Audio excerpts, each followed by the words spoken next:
Fala aí, rapazes, beleza? Eu tô trazendo um vídeo a vocês. O vídeo é de Clash Royale. Clash Royale.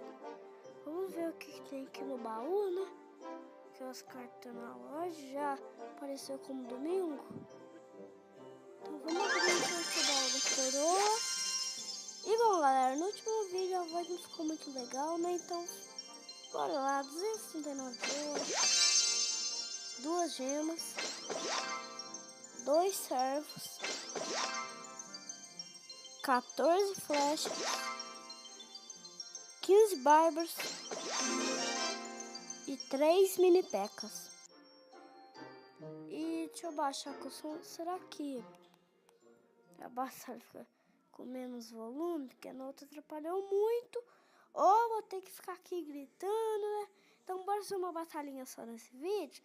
Que a outra batalha acabou com com os mega do meu celular, filho. 55 mega que foi o negócio aí. Muito. Mas, bom, vamos vir aqui, né? Melhorar isso, né? Mano, é inútil essa cabana de goblins pra mim. O que eu coloco no lugar disso? Vamos colocar, deixa eu ver, é 5. Deixa eu ver uma coisa mais barata do que isso. Que seja útil. Vamos usar fúria. Eu gosto de fúria. Eu sou muito furioso. Então, bora lá, né? Vamos ver, né? Que se a gente vai ganhar, né?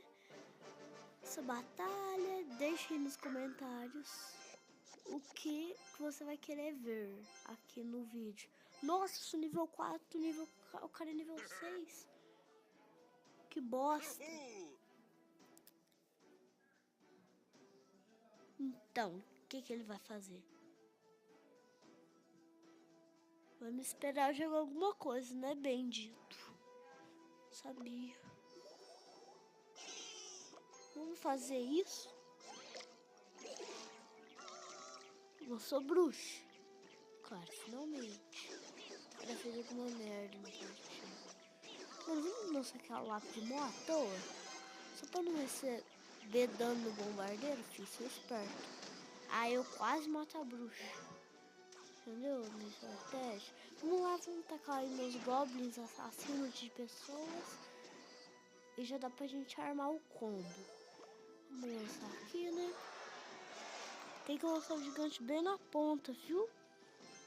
Aí tem mais tempo pra você colocar tropas.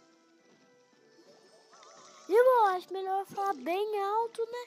Pra caso vocês escutem. E bom, vamos lá lançar a barriga de goblins. Ai, merda. Ah, tem a bruxa. Boa! Boa, bruxinha. Eu acho que a gente saiu muito bem. Mas muito bem mesmo. Muito bem. Vamos lá, vamos tacar isso, vamos armazenar aqui. Armazenar não. Aqui outra bruxa. Armazenar também. E bom, 400... Nossa, sou muito fera. Foi tão rápido que eu acho que dá pra fazer... Não, dá não, né? Mas bom, é só um papinho aqui com vocês, né? Eu acho que é muito tempo também. E a qualidade de vídeo tá melhor? Tá. Por quê? Porque eu sou foda. Meu editor de vídeo, galera. Aqui, ó, pra vocês, ó. BB Hack. Você vai fazer o que pra você baixar ele? Vai vir aqui na App Store e vai escrever BB Hack. Ó, quer ver? Bosta. É quase que tá meio coisa. Aí, ó. Vem aqui, ó. BB Hack. BB Hack. Mano, é incrível, velho. Esse aplicativo. Mano, é incrível demais, galera. Aí, ó, pra vocês fazerem... Ah, não tem como mostrar. Eu tô gravando. Mas quanto tempo? Tá 5 minutinhos, né? E eu tenho Pokémon GO, tem vários jogos. E carai, fi. Eu tô muito bom, velho. Eu tô ganhando todas as partidas, velho. Também tem Snapchat, ou esse bebê hack. Ele é grátis, só para lembrar vocês. Então esse foi o vídeo, espero que você gostasse. Se você gostou, compartilhe nas redes sociais. Valeu, falou e fui. Tchau, galera.